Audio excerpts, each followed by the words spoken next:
Hey Zwifters, welcome back to another Zwift Race Analysis video. I hope you all enjoyed that new intro that I put in there, and this is going to be a pretty exciting analysis video, or commentary video actually, because this is a race that is a mass start, and there is a pro rider that's going to be the rider from Legion of LA, and that is Eder Frayre. I'm not quite sure how to pronounce it, but he is a pretty notable professional rider. He is a UCI World Cyclist, and he is in this race mixing things up and making the race pretty exciting. There are also some other really strong riders in Category A who are definitely pushing the pace of the Category B riders, and since it was a mass start, whatever they do, we pretty much have to follow. You can see that there has been a lot of red on my power graph because this is basically a Category A race, except I was in Category B, so my results would count towards Category B, but I was pretty much racing the Category A people. At this point, my average power was already over 170, which is a little bit over my FTP, because my FTP is around 168-ish, and that is since my last test, which was probably a couple months ago, and it might have gone down a bit because of lack of riding and more running and using different muscles, I guess. So getting close to that final lap, I was ready for a pretty hard race because I knew that this was definitely be very tough because of the Category A riders, and this is a course that I don't commonly race, so I'm pretty unfamiliar with the finish and how I should go about racing the finish, and there are a few things that I would have done differently in that finish to improve my result. You're going to see that on this slight descent, I make sure to surge a little bit so I can stay in contact with this group, because I am a lighter rider, so I do need to push some extra power in order to keep up with these heavier riders on these descents. You can see that the Legion rider is moving up in the group, and we have not quite gotten to the final lap.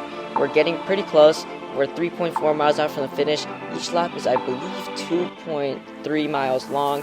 So you're going to see at 2.6 miles, 2.3 miles, that is when we are going to hit that final lap, and things are definitely going to be ramping up in that final lap. So stay tuned, because I got some pretty exciting content coming up.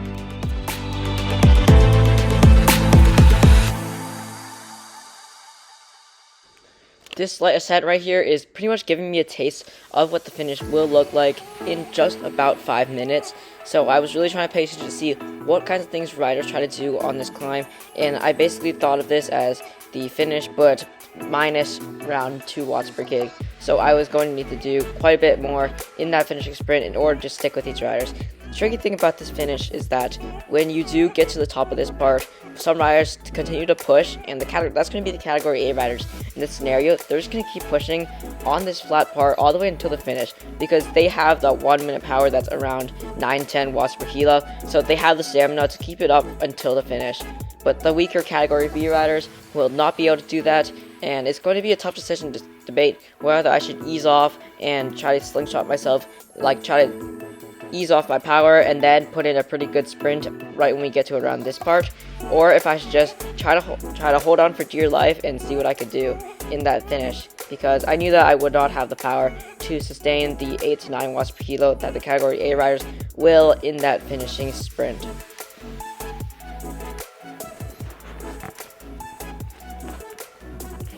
Into lap 404, nothing happens right away, but Category A riders are known to do pretty big attacks from pretty far out because they are confident with their abilities, and you can see that first rider just goes straight off the front right there using the orange Tron bike, and nobody really wants to make a move. That's going to be very important later on in this race because it's really going to stir things up and make things very exciting for that finish.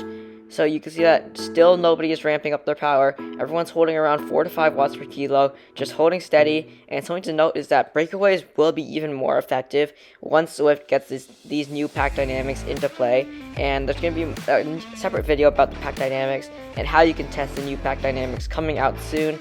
I'll have that released in the next 5 days or so, because I'm gathering information that I need for that video, so I can really provide an in-depth video about the new pack dynamics and how it's going to affect racing and just riding in general.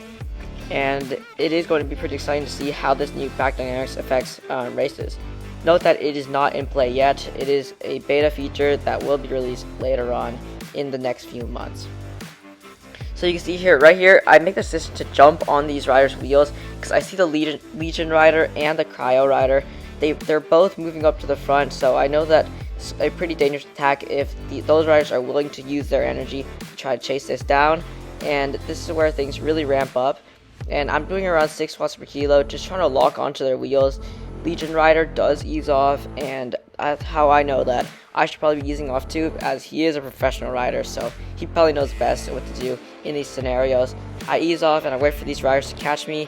Right when they catch me, I put in a big surge to make sure I really lock into that draft so I don't drift back too far back and end up losing this race for good. Once I settled back into the group, I did notice that the rider was still off the front, so that did not quite close the gap down. And you can see that another Category A rider is going off the front at around 5 watts per kilo.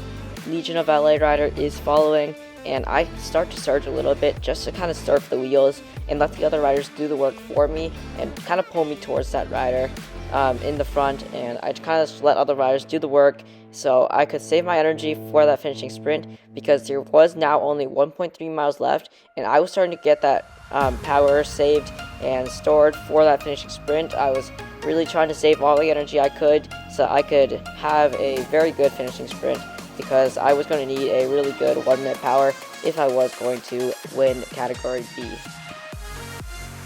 At this point, the rider off the front did have around a 10-second gap on the rest of the group. You can see that they've already made the turn around the corner. They're actually just passing us now on the other side of the road, which is not a good sign, and Category A riders are probably getting worried because they all want that win and they don't want that other rider to be able to stay away for that finishing sprint. Still nothing happens though, and I still continue to just draft the riders and let them do the work, because now only 0.8 miles left. That means under 2 minutes left in the race, and we're going to do this straightaway bit before making our way up that small incline and to the finish. After doing a bit more research about Eder Frayre, I did learn that he is an Olympian and professional Mexican cyclist who races for Legion of Los Angeles, which is pretty cool that I got to race with him, and I was able to stick with him for the entire 13 miles. So you can see still nothing happening. Everyone's saving their energy for that finishing sprint, and the Category A rider is actually out of sight now. They are way ahead, and they are nowhere to be seen because they've just gotten such a big gap, because we're just chilling right now, and everyone is playing a game of cat and mouse, waiting for someone to attack first. Category A rider is actually just getting to the top of this incline, so that's probably around a 15-second gap at this point, which makes it nearly impossible to close the gap down.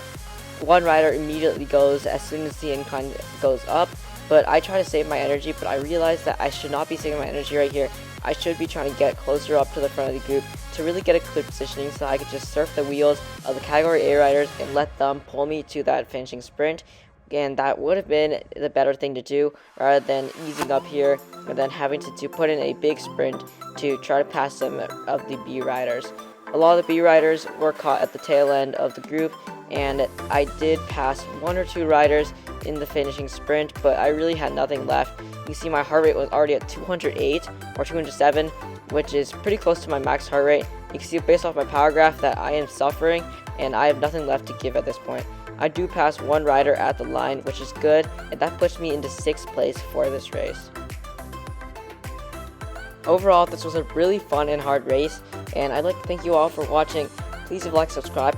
I'm trying to get to 500 subscribers, so see you all next time, and ride on.